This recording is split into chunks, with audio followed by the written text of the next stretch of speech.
जय श्री कृष्णा। धार्मिक व्रत कथा में आपका दिल से स्वागत है। आज हम सुन रहे हैं भोलेनाथ की सुंदर कथा। जो भी भक्त सोमवार का व्रत रखता है उसको ये कथा अवश्य सुननी चाहिए, जिससे सभी भक्त की मनोकामना भी पूरी होती है। एक गांव में संजीव अपने पिता भानु के साथ में रहा करता था। संजीव के पिता बहुत धनवान थे, लेकिन संजीव बड़ा ही सीधा साधा था। उसे पैसों का लालच नहीं था। भानु प्रताप चाहते थे कि उनका बेटा उनका व्यापार संभाले, लेकिन संजीव भगवान भोलेनाथ का बड़ा ही भक्त था। सोमवार का व्रत रखता, रोज मंदिर जाता, पूजा पाठ करता, भोलेनाथ का परम भक्त था। लेकिन भानु प्रताप ने संजीव से कहा, बेटा, मैं चाहता हूँ कि तू मेरा व्यापार संभाल ले और मैं तेरा विवाह कर दूं। अब यह सुनकर संजीव ने कहा, पिताजी, मैं भगवान शिव का भक्त हूँ और भक्ति करना चाहता हूँ, इसीलिए न तो मैं आपका व्यापार संभालना चाहता हूँ और न ही विवाह करना चाहता हूँ।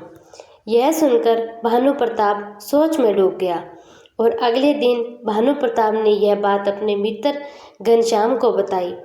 तब उसने भानु प्रताप से कहा कि तुम अपने बेटे का विवाह किसी पढ़ी लिखी कन्या के साथ में कर दे। वो तुम्हारे बेटे को भी संभाल लेगी और व्यापार को भी संभाल लेगी। कुछ दिन बाद भानु प्रताप ने ऐसा ही किया।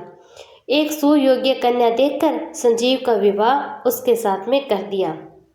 अब कविता पढ़ी लिखी समझदार लड़की थी। उसने घर में आते ही पूरे घर को संभाल लिया। फिर क्या था, एक दिन संजीव मंदिर जा रहा था। उसके सोमवार का व्रत था। तभी कविता ने कहा, आप हर दिन मंदिर जाते हैं, इससे अच्छा मंदिर आप शाम को जाया करें और सुबह मेरे साथ दुकान खोलिए, व्यापार पर भी कुछ ध्यान तो दीजिए। अब यह सुनकर संजीव को गुस्सा तो आया, लेकिन उसे कविता को उसने कुछ नहीं कहा। वह बिना कुछ कहे मंदिर में चला गया। भगवान भोलेनाथ के सामने बैठकर प्रार्थना करने लगा। कहने लगा, बाबा, मेरे पिताजी ने बिना मेरी मर्जी के विवाह मेरा कर दिया और उस चक्कर में मैं फंस गया। अब मैं क्या करूं? मैं आपकी पूजा करना तो नहीं छोड़ सकता, ये तो मुश्किल है बाबा। संजीव अगले दिन जैसे ही मंदिर जाने की तैयारी करने लगा तो कविता ने उसका आज रास्ता ही रोक लिया। बोली, मैं एक पढ़ी लिखी समझदार लड़की हूँ, मैं भगवान को नहीं मानती हूँ। आजकल तो पैसा ही भगवान है और अपने भोलेनाथ को छोड़कर मेरे साथ दुकान चलिए। मैं आज आपको मंदिर जाने नहीं दूंगी। अगर जाना हो तो शाम को चले जाइए। संजीव को बहुत गुस्सा आया, पर उसने कविता से कहा, मैंने पिताजी से पहले ही कहा था कि मेरा विवाह मत करो। मैं पूजा पाठ को नहीं छोड़ सकता, मैं अपने भोले बाबा को नहीं छोड़ सकता। फिर तुम क्यों जिद कर रही हो? लेकिन कविता नहीं मानी और हार कर संजीव को उसके साथ दुकान पर अब जाना पड़ा। दुकान पर कविता कपड़े बेच रही थी, लेकिन संजीव का मन तो भोले बाबा में ही अटका पड़ा था।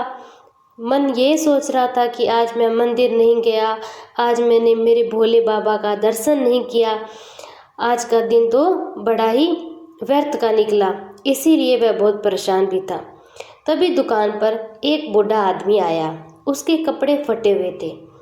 उसने संजीव से कहा, बेटा, मेरे कपड़े फटे हुए हैं और आगे सर्दी आ रही है, इसलिए क्या तुम मुझे एक कुर्ता दे सकते हो?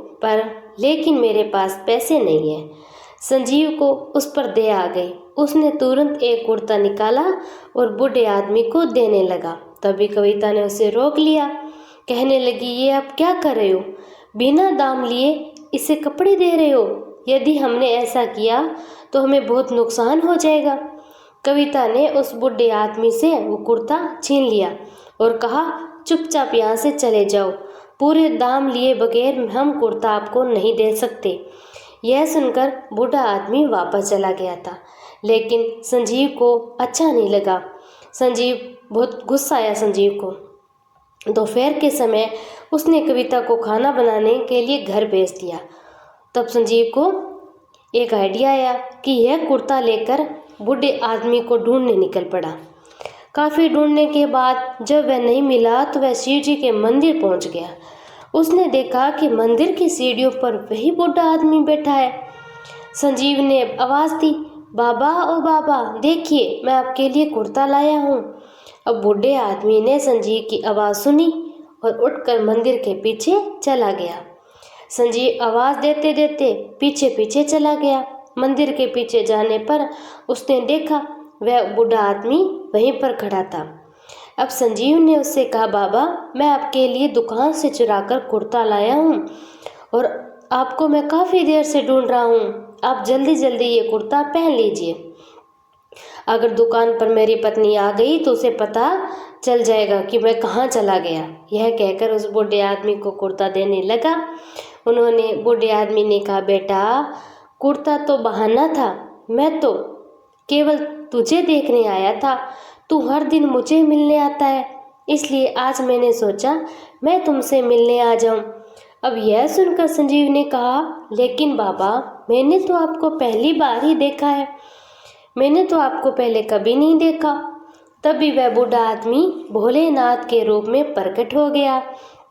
उन्होंने कहा, जैसे भक्त मुझसे मिलने का इंतजार करते हैं वैसे ही मैं भक्तों का इंतजार करता हूँ। भगवान शिव को साक्षात सामने देखकर संजीव तो उनके पैरों में ही गिर पड़ा। बोला, बाबा मुझे क्षमा कीजिए, मैं मूर्ख आपको पहचान नहीं सका, आपको मेरे कारण इतना कष्ट झेलना पड़ा। तभी संजीव के कानों में किसी के रोने की आवाज़ पड़ी। उसने पलटकर देखा तो कविता वहाँ खड़ी खड़ी रो रही थी। वह भी बाबा के चरणों में गिर पड़ी। उसने कहा, बाबा अपने शिक्षा के घमंड में मैंने आपका अपमान किया, मुझे माफ़ करना बाबा। मैं आपकी पूजा करने से अपने पति को रोक रही थी, मैं कितनी बड़ी भूल कर रही थी, मेरे कारण आज आपको कष्ट हुआ, मुझे सजा दीजिए। तब भगवान शिव ने कहा, तुम्हारे अंदर भक्ति जगाने का यही तो उपाय था। अब तुम दोनों अपना संसारिक धर्म का पालन करते हुए मेरी भक्ति करो। और यह कहकर भगवान अंतर्ध्यान हो गए थे। उनके जाने के बाद कविता ने कहा, मुझे माफ़ कर दीजिए, मैं तो गुस्से में आपको ढूंढते हुए मंदिर आई थी। मुझे पता था कि आप मुझे मंदिर ही मिलोगे, लेकिन आज आपके पुण्य के कारण मुझ जैसे पापी को भगवान भोलेनाथ के दर्शन हो गए। आज के बाद मैं भी आपके साथ मंदिर रोज आया करूंगी, भोलेनाथ की भक्ति किया करूंगी, भोलेनाथ के सोमवार के व्रत किया करूंगी। इसके तब से आज मुझे भोलेनाथ के दर्शन हुए हैं और मुझे क्या चाहिए। उसके बाद दोनों व्यापार के साथ साथ भगवान की भक्ति करने लगे। उनको भगवान का आशीर्वाद मिला, दोनों एक साथ रहने लगे। और उनके पिता भानु प्रताप को भी अपनी बड़ी भूल का पश्चाताप हुआ कि मैंने अपने बेटे को रोकने का कितना प्रयास किया। हर हर जय शिव ओमकारा, जय शिव ओमकारा, भरमा विष्णु सदा शिव अर्धांगी धारा। ओम जय शिव ओमकारा, एकानन चतुरानन हंसानन गरुड़ाक्षन वृक्ष वाहन साजे। ओम जय शिव ओमकारा, दो भुज चार चतुर्भुज दस भुज यति सोवे, त्रिगुण रूप निरखते त्रिभुवन जन मोहे। ओम जय शिव ओमकारा, अक्षमाला वनमाला मुंडमाला धारी, त्रिपुरारि कंसारी वरमाला धारी। ओम जय शिव ओमकारा, श्वेतांबर पीतांबर बांगबर अंगे, सनकादिक करुणादिक भूतादिक संगे। ओम जय शिव ओमकारा, करके मैद्य कमंडल चक्र त्रिशूल धरता, जग करता जग भरता जग संहार करता। ओम जय शिव ओमकारा, ब्रह्मा विष्णु सदा शिव जानते अविवेका, पर्णवाशर में शोभित ये त्रिवेद का टीका। ओम जय शिव ओमकारा शिव ओमकारा शिव ओम होंकारा। ब्रह्मा विष्णु सदा शिव अर्धांगी धारा। ओम जय शिव ओमकारा। हर हर महा